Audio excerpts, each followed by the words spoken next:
Hello friends, ഇന്ന് ഞാൻ നിങ്ങൾക്ക് വേണ്ടിയിട്ടൊരു സൈക്കോളജിക്കൽ ത്രില്ലർ മൂവി ഡയറക്റ്റ് ചെയ്തിരിക്കുന്നത് ഗ്രിഹരി ഹോംലിറ്റാണ്. 2008 നല്ല അടിപൊളി പടം.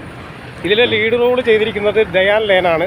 കൂടാതെ കോളിൻ ഹാങ്സ്, ബില്ലി ബാർക്ക് ഇവരൊക്കെയാണ് മറ്റ് അഭിനേതാക്കൾ. നല്ല അടിപൊളി പടം.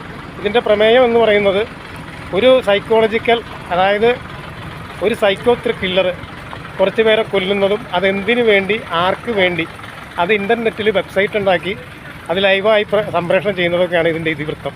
നല്ലൊരു പടം, ബോറടി ഇല്ലാതെ കണ്ടിരിക്കാം. ഇതിൻ്റെ IMDb റേറ്റിംഗ് 6.1 ആണ് ഔട്ട് ഓഫ് 10.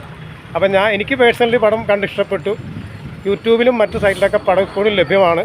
2008 എന്ന വർഷം നോക്കാതെ നമുക്ക് ബോറടി ഇല്ലാതെ കണ്ടിരിക്കാവുന്ന ഒരു നല്ലൊരു സിനിമ. ദയാൻ ലേൻ്റെ നല്ല അഭിനയം. അപ്പോൾ ഈ പടം അൺട്രേസബിൾ എന്നാണ് പടത്തിൻ്റെ പേര്. കാണാത്തവരുണ്ടെങ്കിൽ ഒന്ന് കണ്ടേക്കുക. സൈക്കോളജിക്കൽ ത്രില്ലറൊക്കെ ഇഷ്ടപ്പെടുന്നവർക്ക് ബോറടി ഇല്ലാതെ കണ്ടിരിക്കാവുന്ന ഒരു മികച്ച പടം. നല്ല പടമാണ്, എൻ്റെ റെക്കമെൻഡാണ്. Okay, by.